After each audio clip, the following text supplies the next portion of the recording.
get into our first loser. Oh, Daniel Ricciardo. I mean, you didn't qualify very well, did you? And you didn't race very well, did you, Daniel? I mean, I just felt bad when I saw that. Almost cringe when he had that spin. We expect better from you, Daniel. We really do. Do we expect better from Lance Stroll? He's smiling there. He's definitely not a winner. Wait there. He's definitely a loser. I think. Wait there. No. Yeah, there it is. There it is. I fixed it. He was a winner in Bahrain. He did amazing. But Lance Stroll in the Saudi Arabian Grand Prix, not good at all. Made a mistake. Went out once again. As I said, Lance Stroll makes a mistake. He's had years of experience. Oliver Behrman comes in with an hour practice, doesn't know the car very well, qualifies 11th and finishes 7th. No mistakes there, and manages to pass people cleanly. Lance Stroll, take a lesson from Oliver Behrman.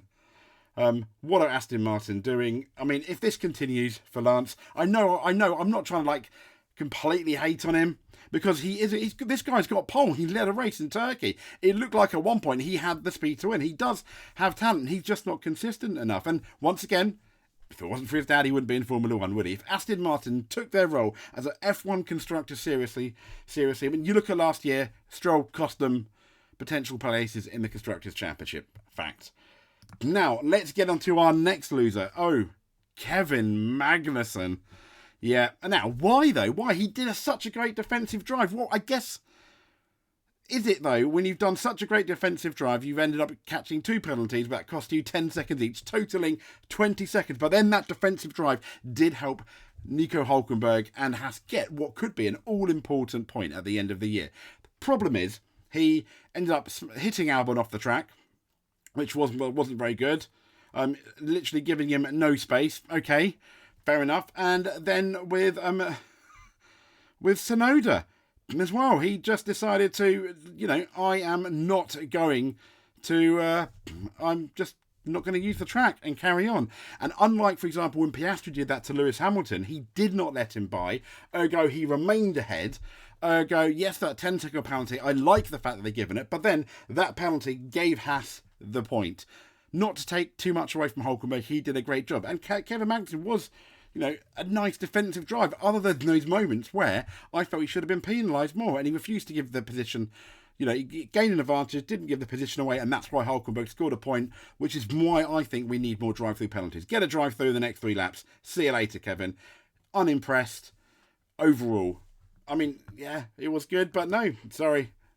So, let's get on to our first winner, Lewis Hamilton. Why, though? But what a defensive drive. That is how you do a defensive drive against Oscar Piastri. It was fair. It was hard. Yes, Oscar Piastri even went off, I think, at least once, or twice, and then gave the place back to Lewis Hamilton, which is the right thing to do. So, well done, Oscar. And bearing in mind how slow that Mercedes was, and you saw how much Hamilton was struggling, I think, yes, George Russell did finish ahead of him, but if you just take the race as a whole, I think he did really good, which is why he deserves to be kind of like a winner. I don't think I'll ever call Hamilton a winner again for finishing 9th, but not too bad.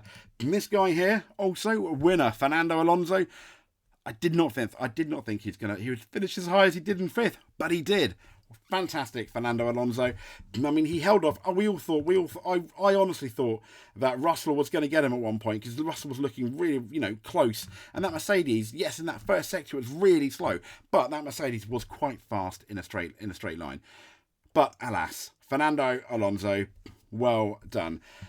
Next up, we've obviously got Charles Leclerc. I think that he got the most out of the Ferrari that he could have done in Saudi Arabia for the whole weekend.